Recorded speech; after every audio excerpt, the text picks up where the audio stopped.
Hi Chaitanya గారు. Hello madam. Chaitanya గారు, మోకాళ్ళ నొప్పికి సంబంధించి రకరకాల యాంగిల్స్‌లో రకరకాల ఇష్యూస్‌తో గురించి మనం మాట్లాడుకున్నాం గానీ, అసలెందుకు వస్తాయి మాట్లాడలేదు ఇప్పుడు. ఎందుకొస్తాయి మాట్లాడే ముందు హ్మ్. చాలా మంది అడుగుతారు తెలుసా మనకొచ్చి? హ్మ్. నాకే ఎందుకు వచ్చినాయి? హ్మ్. నాకే రావాలనా మొత్తం లోకంలో అనేసి కూడా అడుగుతారు. హ్మ్. అంటే అంత బాధ ఉంటది మోకాలు నొప్పి వస్తే. అవునండి. బాడీ వెయిట్ మొత్తం దాని మీదే మొత్తం దాని ఉండాలి మీదనే గదా! పడతది. హ్మ్. కానీ ఏందంటే ఈ మోకాలు నొప్పి ఏదైతే వస్తది హ్మ్. అది ఆర్థరైటిస్ వల్ల ఎన్నో సార్లు వస్తది. హ్మ్. 90% ఆఫ్ ద కేసెస్ దాంట్లో ఆస్టియో ఆర్థరైటిస్‌వి ఉంటాయి. హ్మ్. ఇది ఎట్లా వస్తది అది అర్థం అవ్వాలి మనకు. హ్మ్. ఏదైతే జాయింట్స్ ఉంటాయి కదా బాడీలో 350 కన్నా ఎక్కువ జాయింట్లు ఉంటాయి బాడీలో. ఓహ్! ఈ జాయింట్‌లో అన్ని జరగవు మళ్ళా. హ్మ్. కొన్ని జరుగుతాయి, కొన్ని జరగవు. అదేలెండి. కొన్ని ఫిక్స్డ్, కొన్ని నాన్ ఫిక్స్డా? కొన్ని ఓకే. మూవబుల్, కొన్ని నాన్ ఇమ్మూవబుల్. హ్మ్. ఆర్థరైటిస్ వచ్చిందంటే మనకు ఓన్లీ మోకాల్లోనే వస్తది అనేసి అనుకుంటాం. కాదా? కానీ నడుములో కూడా ఆర్థరైటిస్ రావచ్చు. హ్మ్. నడుము నొప్పి అయితది కదా! హ్మ్. ఆర్థరైటిస్ ఉండొచ్చు అది. హ్మ్. అట్లనే ఏదైతే మన ఈ తల ఉంది కదా! హ్మ్. తలలో కూడా బోన్‌లు ఉంటాయి. హ్మ్. ఇది మొత్తం హార్డ్ ఉంటది కదా! హ్మ్. అవి ఇమ్మూవబుల్ జాయింట్స్.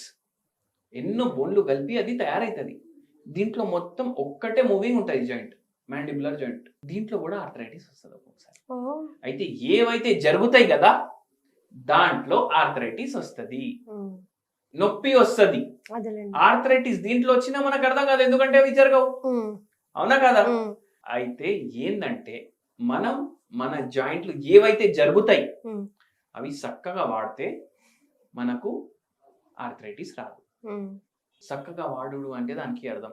గుజ్జు అరిగిపోయింది, గుజ్జు పోయింది అనేసి అంటారు కదా! హ్మ్. దానికి అర్థం చెప్తాను నేను మీకు. ఇప్పుడు మీరు పడుకుంటున్నారు. హ్మ్. ఒకటి సాప ఏసిండ్రు ఫ్లోర్ మీద. హ్మ్. దాని మీద మీరు దిండు గాని, మెత్త గాని లేకుండా పడుకుంటే ఏమైతది జరసేపు తర్వాత? తల నరాలు నొస్తాయా లేదా? అవునండి. నొస్తాయి. అందుకే మనం ఏం చేస్తాం? ఒక దిండు గాని, మెత్త గాని ఏస్తాం. హ్మ్. దాని మీద పడుకుంటే జర సాఫ్ట్ ఉంటది. యెస్. కుషన్ లాగా ఉంటది. హ్మ్. అయితే ఏదైతే ఇది గుజ్జు ఉంటది గదా! అది కుషన్.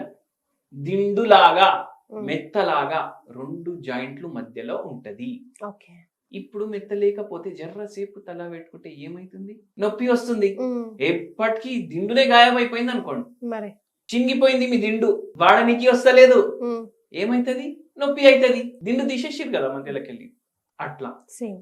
అది ఎట్లా వస్తుందంటే ఇట్లా వస్తుంది. హ్మ్. కార్టిలేజ్ ఎప్పుడైతే వేర్ అండ్ టేర్ అయితది. ఇర్రివర్సిబుల్ అంటారు. హ్మ్. దిండుకి, నేలకి, మన తలకి జర గ్యాప్ ఉంది. హ్మ్.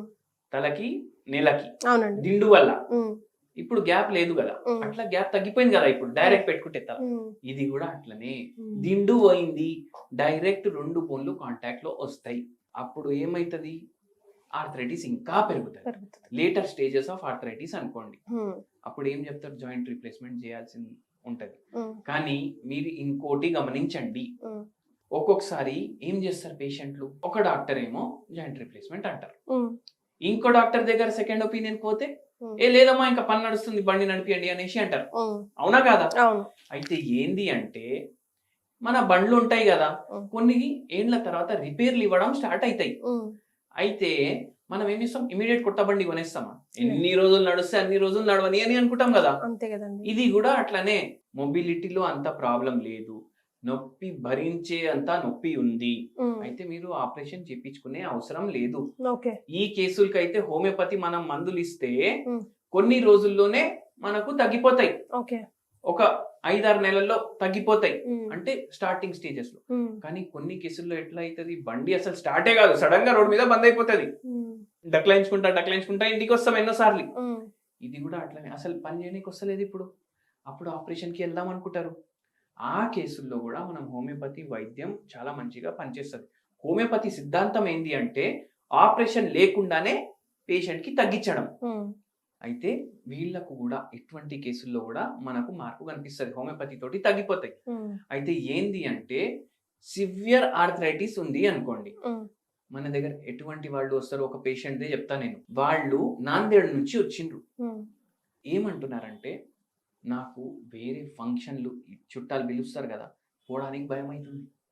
ఎక్కడ నిల్చొని మాట్లాడుకుంటా పడిపోతా అనేసి. అంటే బలమే లేదు కాళ్ళల్లో. ఇట్లా 5 నిమిషాలు కూడా నిల్చొని ఉండలేను. కూర్చోడానికి వస్తలేదు, కూర్చుంటే లేవడానికి వస్తలేదు.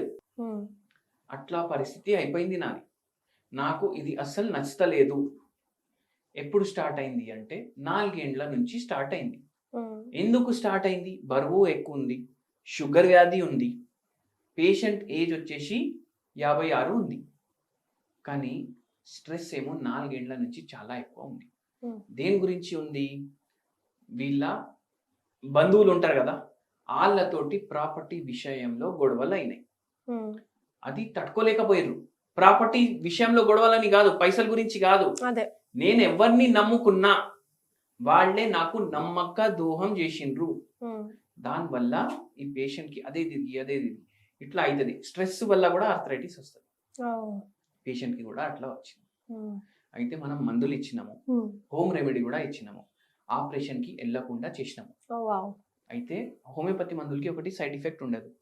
ఇట్లా మీకు బై ఛాన్స్ జర్రా ఉన్నాయి, మోకాలు నొప్పులు జర ఉన్నాయంటే రూటా అనేసి ఒక మందు ఉంటది. హోమియోపతి మందు ఇది. రూటా చెట్టు నుంచి తయారు చేస్తారు. ఇది రోజు పొద్దుగాల, మధ్యాహ్నం, పొద్దుమికి 3 పూటలు తీసుకోండి.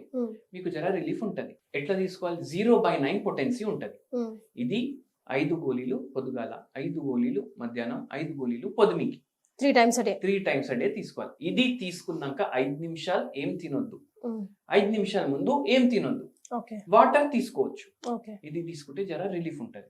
మళ్ళా ఇంకోటి కూడా చెప్తాను నేను మీకు. పుదీనా ఉంటది కదా, పుదీనా మింట్ తయారైతుంది దీంతో. జండు బామ్లో మింట్ ఉంటది, ఏ బామ్ అన్నా తీసుకోండి, పెయిన్ బామ్, మింట్ ఉంటది. దాని అర్థం ఏంది? దీంట్లో యాంటీ ఇన్ఫ్లమేటరీ ప్రాపర్టీస్ ఉంటాయి. అవునా కాదా? ఇది మీరు డైలీ వాటర్ లో బాయిల్ చేసి తాగండి. పుదీనా వాటర్ ఉంటది కదా, అట్లా తాగండి. మీకు కొద్దిగా రిలీఫ్ ఉంటుంది దీంతో. చాలా సింపుల్ రెమెడీ కూడా, అందరం ఇంట్లో అవైలబుల్లో ఉంటుంది. అండ్ ఫ్రేగ్రెన్స్ కూడా మంచి ఫ్రేగ్రెన్స్ ఇస్తుంది కదండి. Right, thank you so much Chaitanya.